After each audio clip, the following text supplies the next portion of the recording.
All right, here we go. It is a brand new episode of Flyers Daily for the 13th of February, 2025. Flyers Daily, presented by Ticketmaster. Make more memories live. Four Nations break. At the time you'll hear this, you'll have the result of the first game between Canada and Team Sweden. A couple of Flyers going in that one.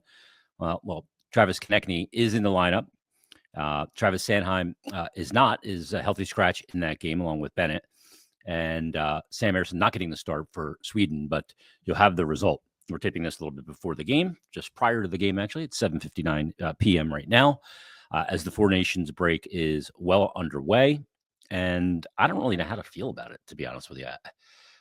I don't like stopping a season in the middle of it. And this one doesn't feel like a World Cup of hockey, and obviously doesn't feel like an Olympics. There's just not enough teams involved, and I think that we've seen that in by seeing how many guys have dropped out. Some guys are banged up. Probably would go if it was an Olympics, but with it being just a Four Nations tournament, and not making that same commitment and incurring that same risk as well.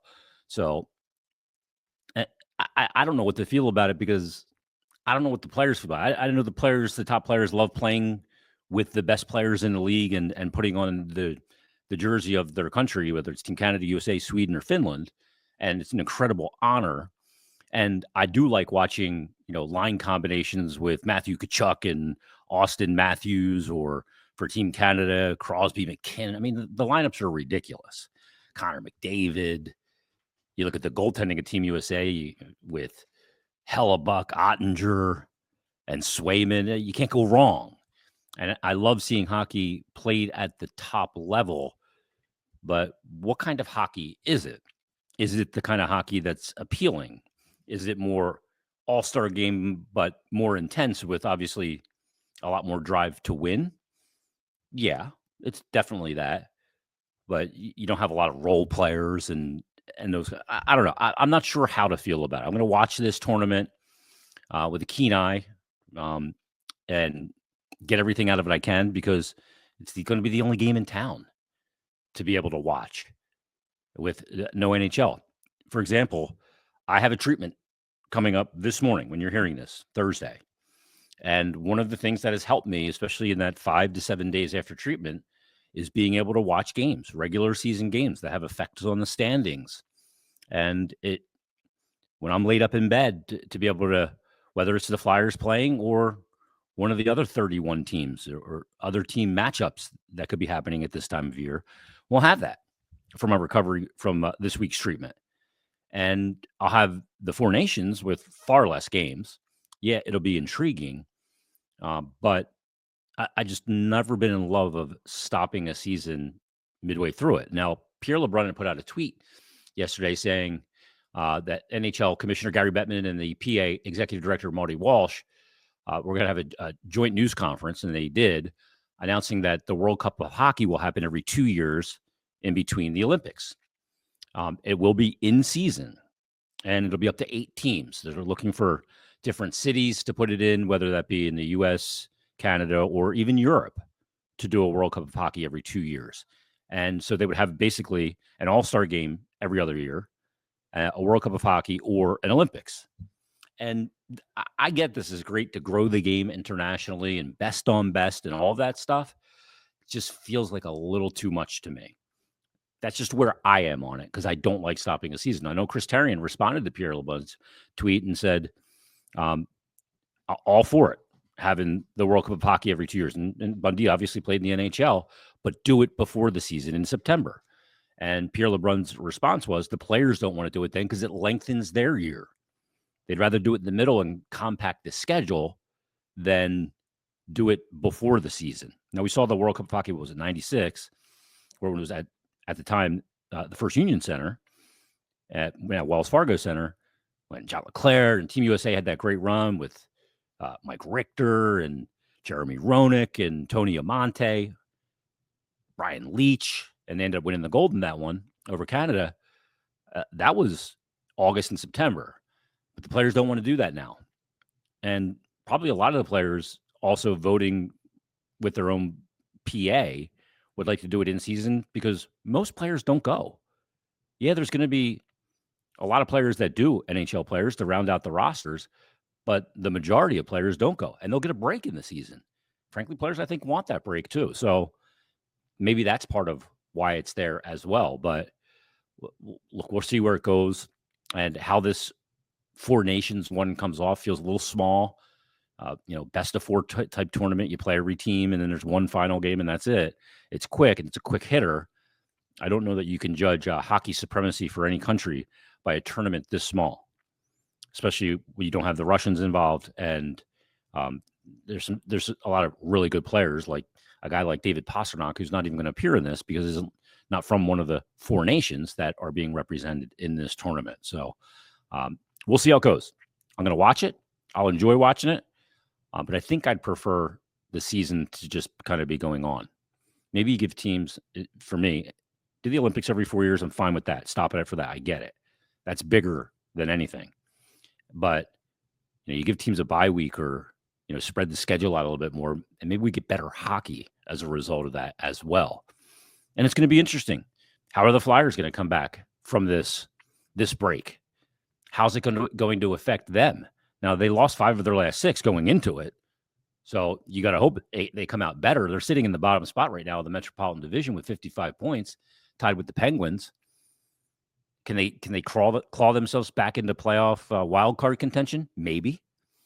See, again, my biggest problem is always you can claw yourself back into the equation, but can you sustain the winning percentage of a 700 points percentage? You got to have that to get back in the equation and some help. And then you got to maintain that, because if you don't maintain it and have a dip after, you're going to fall right back out of it again. And are the Penguins a team that over the remaining games of this season, 25 games for the Flyers, can have a 700 points percentage or higher? I'm skeptical of that, obviously. And this is the bed the Flyers are in, which is, I think, why we saw the trades of Farabee and Frost. And the team is where they are now. We're seeing a lot of chatter about Scott Lawton's name being out there and his value on the rise right now, because there's not a lot of centers out there, and a versatile center that can kill penalties, a good guy that'll fit into any room, and the cap hit fits into a lot of teams' fiscal situation as well. Rasmus Ristolainen's name's out there. So we'll see where this goes down the stretch for the Flyers and how the Four Nations affects them. Can a team like the Rangers come out of that break and go gangbusters? Yeah. Can the Rangers come out of that break and fall off again? Yeah. Same thing for other teams. Columbus is one of those teams that I would say is a volatile team coming out of this break. They probably didn't want, to stop their season as they got back into the mix in the Eastern Conference and are trying to make a push for the playoffs. So we'll see how that plays out. Important 25 games for the Flyers to finish the year. And I think it's really important for some individual players to either change the lasting image to a positive one that maybe haven't had as positive of a season as they had hoped. But I think more importantly, it's for some players who had a really good first 2/3 of the season to finish it off really strong. Guys like Noah Cates, who's struggling to score right now. Guys like Tyson Forster, Bobby Brink, I think it's paramount for. Jamie Drysdale, I think his game's picked up a ton lately. Not putting up points, but he's creating a lot of offense, not out there for a lot of goals against. I think it's paramount for Drysdale for 2 reasons. To A, stay healthy and finish this year really strong and go into a summer healthy and not recovering from a surgery like he had a core surgery last summer. Those things are hugely important. Up front, there's guys. On the back end, there's guys. And Sam Ersson, Fedotov in this boat as well, to finish this year off strong.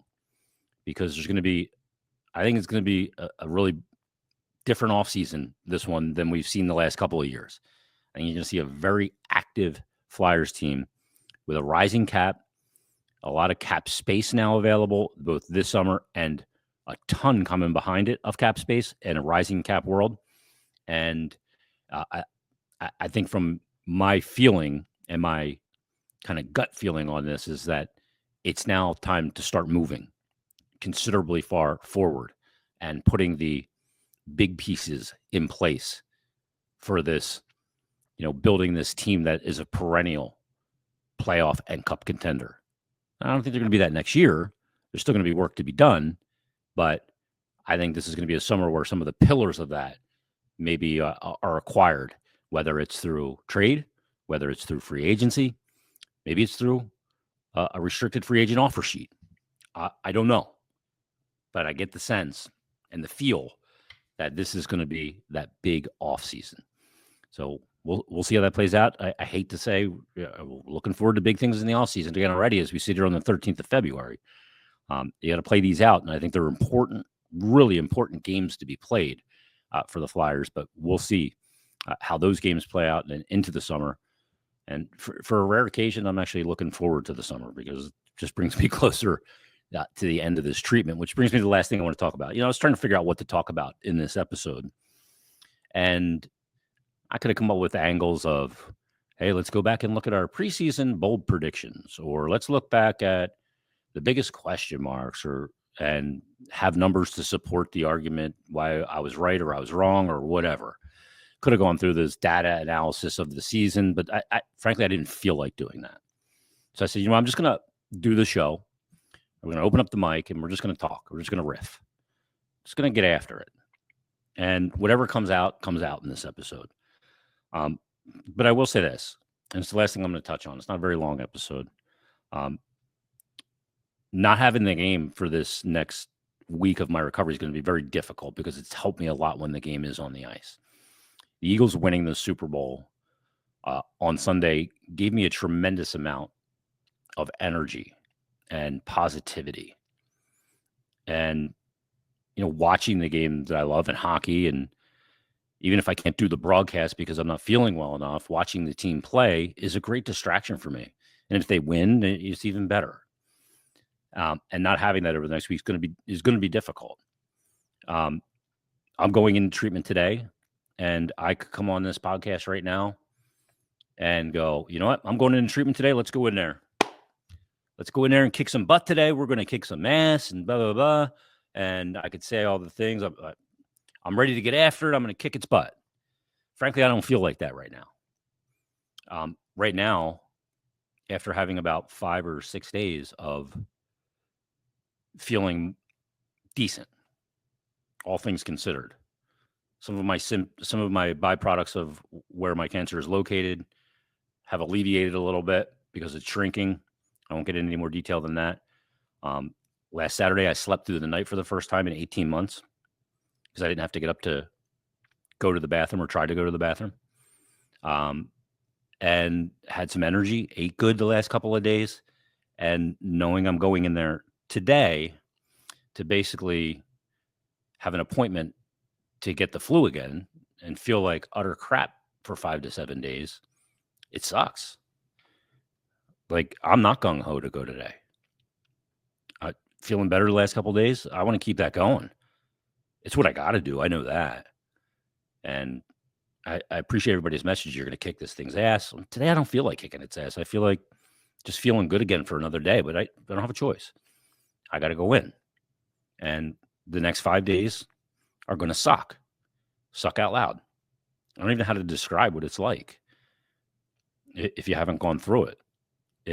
It's very mentally defeating to imagine when you get the flu, you're really sick for a week, you start to feel better, and you're feeling better and better and better. But then all of a sudden, you got to go back to square one and start over again.